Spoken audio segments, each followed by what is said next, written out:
तो दोस्तों आज हम एक हॉन्टेड पेंटिंग की कहानी देखेंगे जो कैसे लोगों से अपनी मौत का बदला लेने के लिए तड़प रही है और कैसे उसका बेटा भी अपनी माँ की मौत का बदला लेने के लिए सारी हदें पार कर देता है। तो कहानी की शुरुआत रुचा और उसकी बेटी रचल को दिखाने से होती है। रुचा को पैसों की काफ़ी ज़रूरत थी ताकि वो अपनी बेटी की आंखों का इलाज करा सके, क्योंकि वो ठीक तरीके से देख नहीं पाती थी। उसकी बेटी उसके पास आती है और पूछती है कि क्या मैं अंधी हो जाऊंगी, जिस पर वो कहती है कि मैं ऐसा होने ही नहीं दूंगी। फिर तभी रुचा अपने मरे हुए पति की फ़ोटो देखकर रोने लगती है, क्योंकि अगर वो ज़िंदा होता तो उन्हें पैसों की कमी नहीं पड़ती। फिर तभी उसके घर के बाहर एक आदमी आता है जिसका नाम जॉन है, जो रुचा के फादर का फ्रेंड है। हमें यहाँ पर पता चलता है कि रुचा के फादर की भी मौत हो चुकी है और जॉन उसे थाईलैंड ले जाने के लिए आया है, जहाँ पर उसके फादर का घर है। और अब रुचा भी उसके साथ जाने के लिए मान जाती है। अब रात में रुचा जब रचल के साथ सो रही थी तो तभी उसे रचल की जगह पर एक बूढ़ी औरत दिखाई देती है, जिसे देखकर वो काफ़ी ज़्यादा घबरा जाती है। लेकिन तभी उसकी आंख खुलती है, जिससे हमें पता चलता है कि ये तो सिर्फ उसका एक सपना था। अब अगले दिन हम देखते हैं कि रुचा अपनी बेटी के साथ थाईलैंड पहुंच चुकी है, जहां पर उसके फादर का काफ़ी बड़ा घर था और घर के अंदर काफ़ी सारी पेंटिंग्स भी लगी हुई थी, क्योंकि उसके फादर एक पेंटर थे। उन्हें उस घर की मेड दाई मिलती है। वो दोनों बातें कर ही रहे थे कि तभी वहाँ पर जॉन आ जाता है, जो दाई से रचल का ख्याल रखने के लिए बोलता है। जिसके बाद वो रुचा को उसके फादर के पेंटिंग स्टूडियो में लेकर आता है, जहाँ पर उसके फादर के 20 साल पहले बनाए हुए न्यूड पेंटिंग्स थी। 20 साल पहले उसके फादर ने इन पेंटिंग्स को एक फैमिली को बेच दिया था, लेकिन उस फैमिली के एक मेंबर ने अपनी ही पूरी फैमिली को मार डाला और ख़ुद भी फांसी लगा ली। लेकिन मरने से पहले उसने इस पेंटिंग के सामने एक नोट छोड़ा था कि पेंटर इस पेंटिंग को फिर से ले जाए, जिस वजह से इन पेंटिंग्स को हमें फिर से लाना पड़ा। तभी रुचा एक पेंटिंग की ओर देखती है जिसकी आंखें मूवमेंट कर रही थी, जिसे देखकर वो काफ़ी ज़्यादा डर जाती है। पेंटिंग के अंदर कुछ क्रैक्स आ गए थे जिन्हें वो ठीक कर कर फिर से बेचने वाले थे, और रुचा पेंटिंग के साथ साथ उस घर को भी बेचने वाली थी। अब दूसरी तरफ हम रचल को देखते हैं, जिसे कोई पीछे से रेड कलर का स्कार्फ पहना देता है। दाई जब उस स्कार्फ को देखती है तो वो उससे पूछती है कि ये तुम्हें किसने दिया, जिस पर रचल कहती है कि आपने ही तो अभी अभी पहनाया। जिसे सुनकर दाई वो स्कार्फ अपने पास रख लेती है। और इसी बीच रचल जब सो रही थी तो तभी उसे एक कमरे से किसी चीज़ की आवाज़ आती है। जब वो वहाँ पर जाती है तो देखती है कि उस कमरे के अंदर एक वाइट कलर का कपड़ा बाहर आ रहा था।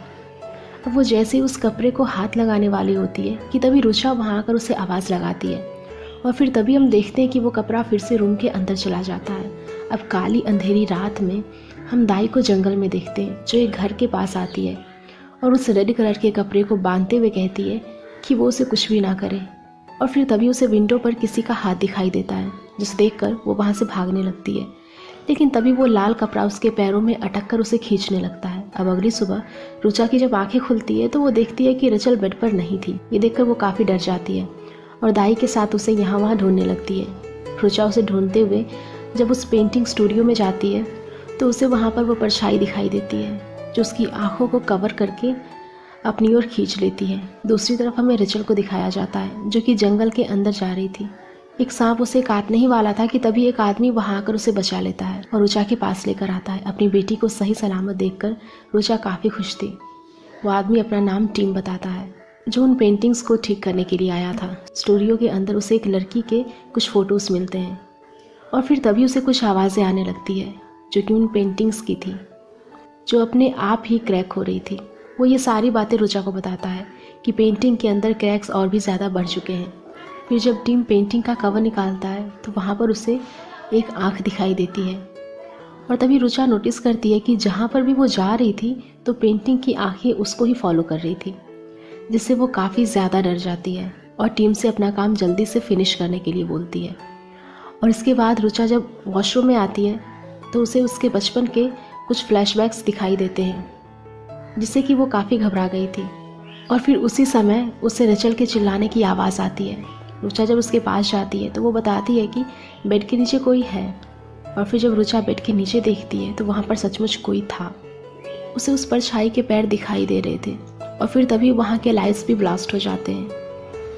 बेड के नीचे से एक घोस्ट लेडी बाहर निकलती है, जो रचल को पकड़कर उसकी दोनों आंखें निकाल लेती है। जिसके बाद रचल अपनी माँ से कहती है कि माँ मुझे कुछ दिखाई नहीं दे रहा।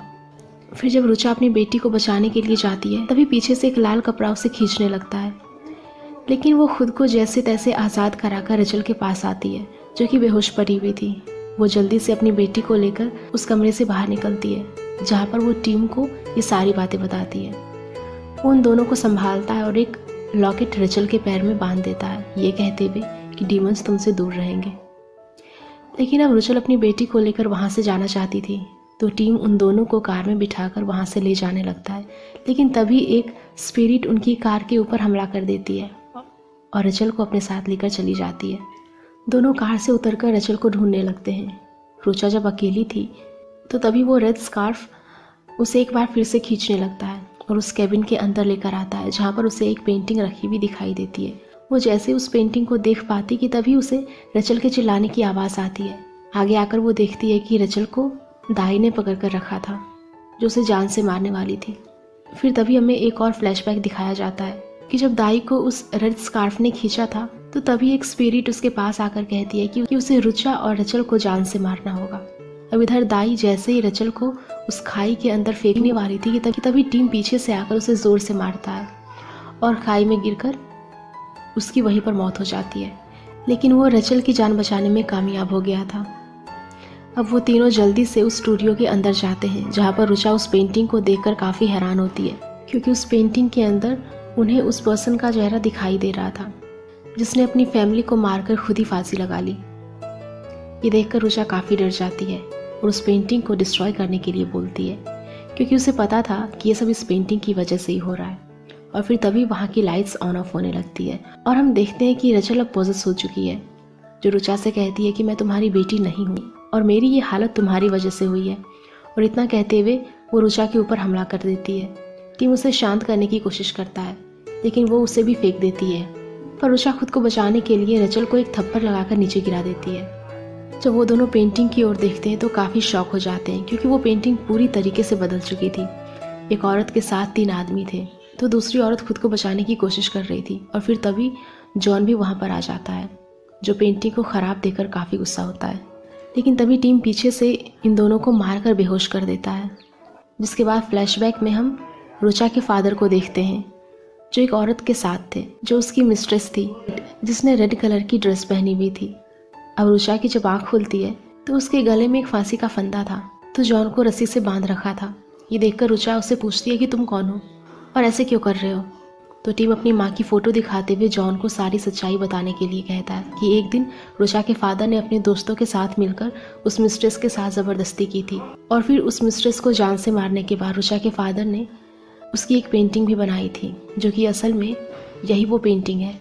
रुचा के फादर के उन्हीं दोस्तों में से एक ने वो पेंटिंग खरीद ली थी और घर आने के बाद उसने अपने साथ साथ अपनी पूरी फैमिली को भी मार डाला, और टिम भी वहीं पर ही मौजूद था।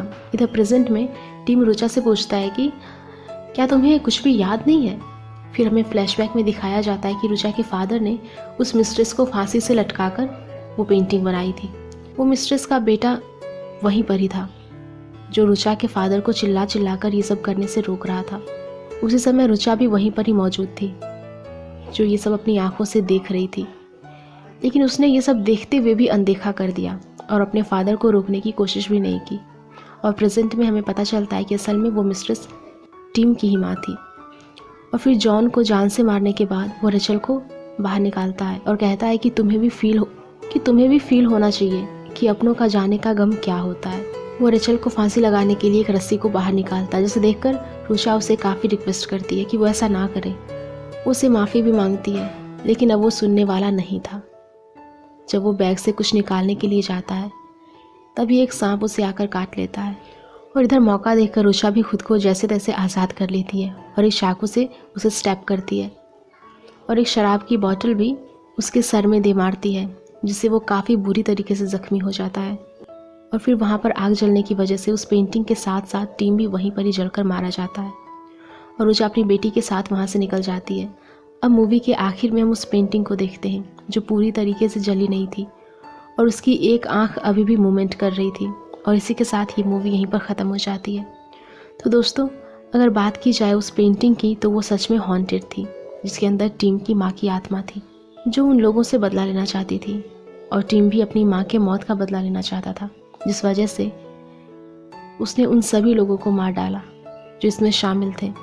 तो दोस्तों अगर आपको ये वीडियो पसंद आई हो तो प्लीज़ वीडियो को लाइक करना, शेयर करना और ऐसी मूवीज़ के लिए हमारे चैनल को सब्सक्राइब भी कर लेना। Thank you.